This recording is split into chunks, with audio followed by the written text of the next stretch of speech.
In a world of movie references flying over his head, one man will finally watch them. This is the Matt and Blonde Show movie review. This week's movie is the 1992 courtroom drama A Few Good Men, in which two Marines are court-martialed on murder charges after a code red gone wrong, and Navy lawyers navigate principle and practicality to defend them. From movie picker Kyle, a play translated to the screen, it's a solid courtroom drama set in the military. Great performances from fantastic actors. It also raises questions about duty and following orders. What priorities matter to you when you're in uniform, and what it means to trust in those who give orders. Plus, Jack Nicholson gives an all-timer performance. As always, your review and your rating.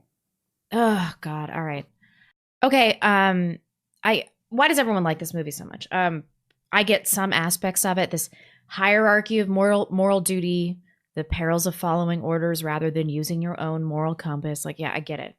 But this movie has maybe the worst plot hole I have ever seen in a film, and I just could not get over it. So if a colonel had lied about issuing a code red that resulted in death, and then he continues to lie during the entire investigation, each step at the chain of command, he's involved in this massive cover-up, and the beginning of the trial, he would just continue to lie while he's under oath. And then Tom Cruise comes out and he's like, oh, well, he's an egomaniac, so he would tell me. He has this revelatory moment, I think, when he's drunk. And he's like, he totally would just say the truth in the courtroom. And I was thinking, like, why? There's just, it just felt like a paltry explanation for that.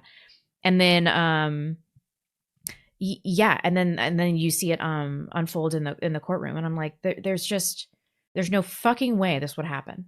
There's no way it would happen. I gave it a 2 out of 5. And the other reason outside of that, I hated Demi Moore as the strong, competent whammon. The best thing about this whole movie was her getting a dressing down by Jack Nicholson. And then Tom Cruise with his like practically caricature Jim Carrey level overacting. Just incredible overacting. I was like, am I watching The Mask? Like that drunken scene, it wasn't like he was drunk. It was like he was doing a high school play where he was playing somebody that was pretending to be drunk. It was terrible overacting. And I was just, even Jack Nicholson got into some overacting on this.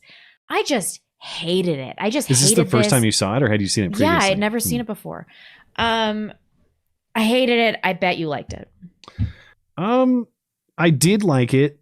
Not it's not a 5 wiki, but I did like it, and I suppose that point is fair. If you committed a whole series of pieces of criminality and or dishonesty, what's one more, and why would your ego be enough to break your commitment to the lie? It is what he said, right? To your point on how that doesn't make a lot of sense. I mean, his shock that he is then arrested when he has just admitted to a whole series of crimes. Wouldn't he know that he was immediately going to be court-martialed and all this stuff? Yeah, I suppose that I didn't write about that in my review, but I can see where you're coming from. But overall, I appreciated this movie. Number one, it goes without saying, I think overall Nicholson's performance was excellent, and I think particularly for this role, if you have a role of a military leader who is supposed to be commanding and who people would follow even questionable orders of, I think he played that role so excellently. And I love the scenes you talked about, when he talks about the services of a commanding female officer, and he talks about the quote faggoty white uniform of Tom Cruise. And of course, whether you accept the premises or not, I think the courtroom performance itself was quite good. Perhaps it got a little overacty, and I share your point on Tom Cruise, which I'll get to in a minute. But overall, I thought Nicholson's performance was quite excellent. I can't, in the interest of time, I can't get through everything I had to say on this central conflict of conscience versus following orders.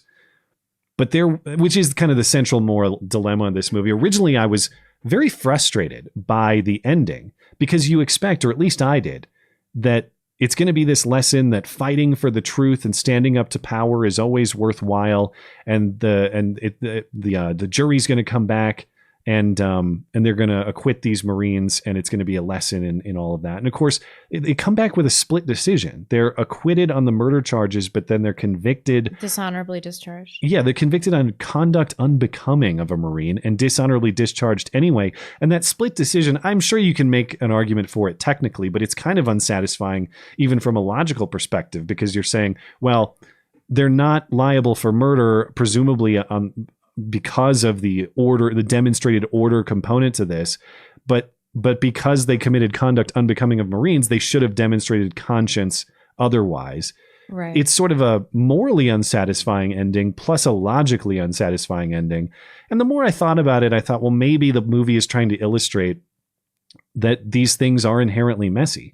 Maybe the message is that there kind of is no message, I suppose, which is kind of deep and I suppose maybe artificially deep and fart sniffy, but is interesting to think about. You know what I mean? Like, it is a little fart sniffy, isn't it? It got me to think about there's no greater, these moral questions are the greatest human puzzle. And it got me thinking a lot about what my own lines of distinction are and should be on this. So what did you conclude? Well, I don't know that I actually reached a solid conclusion on how and when to draw the line of refusing orders in this context. I didn't necessarily get to that point, but I've thought a lot about it, and I'll continue to think about it. And I award, good scores to movies based on how much they kind of get me to think about them later. So I'm not even satisfied with my own writing on this topic necessarily, but clearly I'm thinking a lot about it, so I give credit for that. Other thing I liked, it demonstrated that even losing fights are worthwhile. And there were a lot of things that were gained in a fight that on paper maybe shouldn't have been picked or pursued. Yeah, okay. The truth is exposed, number one. That's always worthwhile, getting to the truth. Caffey learns his true potential as a lawyer. Dawson maintains his integrity, Marine uniform or not. And there's a lot of value in a suit or in a legal defense, rather, that technically isn't won, but still has a lot of points of positivity. And I just thought it was a demonstration. It's, even if you lose, it's always better to lose on your feet than to surrender on your knees. And there was a lot gained in this movie, according to that philosophy. I have a lot to say too about, is Jessup actually right about Code Reds?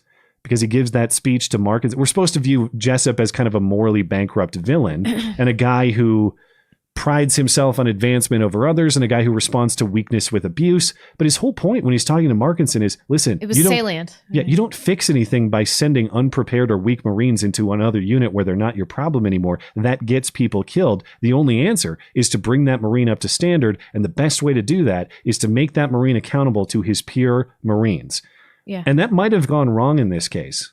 But with the way we're experimenting, even if that is a little morally bent, the way we're experimenting with the moral bend in the other direction with our military currently, as in catering to weakness, man, if I have to pick a side to be flawed on, I'm going to go with Jessup rather than go with our current status quo. So I think there's a lot of interesting moral considerations there too. I loved the intro rifle routine, the satisfying discipline of watch. Oh my God. It was really satisfying. It's amazing. Okay. The things I didn't like. I don't necessarily fault this movie because there's no other way to do a courtroom drama, but you have to be ready for a whole lot of talking faces, man. It's just talking faces the whole damn time. That didn't bother me. There are some excellently talked faces, Nicholson primarily. So but you just kind of have to be ready for that sort of presentation. Did you have a problem with this romance? Yes, that's the next point I'll get to. First, though, drunk driving Tom Cruise. I share all your points that I actually referenced Jim Carrey in the review. It was a very Jim Carrey style type thing. And what was weird about it too is he comes in, I'm wasted, but then he has this wasted revelation about the case. He gets right in his car and drives down. Just drives and nobody has a problem. So I get it. Like, people drive drunk or whatever. It's not inconceivable, but I guess my problem with it is he just gave this whole rant about how confronting Jessup will potentially mean the sacrifice of his entire career. He then gets in a car wasted as though that is not a similar sacrifice of his entire career for no reason. Yeah, for no reason. That was kind of just... He had two people there that could have driven him where he needed to go. Well, he was going to get Galloway to say, I'm going to do it, because she had left. but he did Had have his she? friend. Yeah, she Oh bailed. yeah, because it was in the rain scene. She called him a chicken shit and she left. That's what happened. And the romance, there's this implied romance between them. They have this brief date at her request. It never really goes anywhere. Yeah. I wouldn't say it's irrelevant because her belief in him is clearly motivational in Caffey's rise as a lawyer, but it's not tied up in the end either. They leave. There's no romance conclusion or resolution. Well, they also have no chemistry. Yeah, they don't really have like any kind of believable romantic connection. It just seems obligatory and it doesn't really matter to the substance of the movie. Asexual people. And I couldn't stop thinking about her 70s bush this whole time. I don't know. Well, who knows? Are there military I thought her hairstyle was probably a military regulation because I thought, God damn it, after RoboCop, that's 2 weeks of this frumpy grandma bullshit. What is this? You think she's frumpy too? Because men think that she's this crazy sex symbol, but like, you've seen that Playboy over bush, right? No, I have not. I didn't know it existed. What? No. Oh my gosh. All right. Let me find the search term that's going to get you this. You have to see this. Anyway, on this movie, some excellence, some cringe. I did think about it a lot later, so it does earn a 4 wiki from me. What? Yeah. Pretty good. Pretty good. Okay. Type in Demi Moore 1981 Playboy. Oh, God. What am I about to see? Ugh. I know. Ugh. Yeah. What? No. That is real. What? It's real. Dude, it's like her crotch is censored by the bush. You get what I'm saying? You literally can't see anything because there's so much bush. I know. Holy shit. What the? Now, we have had this discussion many times on this show. I am an advocate of women should have some pubic hair, but that is hair all the way down her ass crack. And it's like full bush. Dude, it is all the way it's down got to be her ass covering crack. her butthole, the bush. Yeah. Okay. I just couldn't stop thinking about it during this movie. I thought you had just imagined something. I didn't know there was a real reference. Do you think that was some Holy random God. thing weren't you, the fact that you weren't fazed at all by this thinking. I thought that it was just because she had like a grandma hairstyle. You assumed that she had bush. I didn't know there was. No, she legit has. But there's something about Demi Moore. I know that she's this sex symbol, but I've always found her remarkably unsexy. And then I have the same feeling about Tom Cruise. I'm like, these are just two people that like I don't want to see bang. So I don't care about their love interest. Well, I guess the movie at least did not subject you to that. The early vote on audience opinion on it, right in line with me, actually, majority for Wiki. And actually a good 20% for 5. Very few people giving 2s or 1s. So not as hated as it is for you. The Jerk. We're watching The Jerk next week. I know nothing about it other than it's Steve Martin's breakout or debut. We'll watch that. 1979 movie. After that, remaining nominees for the month from listener Kyle are Psycho, Boogie Nights, 8mm, Frailty, and Any Given Sunday. Or, of course, you can reject the list and vote for a randomly selected top-rated movie instead. This is the last week to vote on this particular list from Kyle. The list will refresh for July. As a reminder, if you'd like to read my movie reviews, comment how wrong I am, submit your own rating, vote for the next movie, and sign up for the chance to be the movie nominator for the month, the one and only place to do it is over in my weekly movie review column, linked in the description and on the homepage of the website. That is mattchristiansenmedia.com. And that'll do it. Let's get holy shit. Let's get to the chats. Surprise cringe. That was the worst one. It was the worst one I've ever seen. I thought for sure you would have seen it this week, so I'm glad you didn't.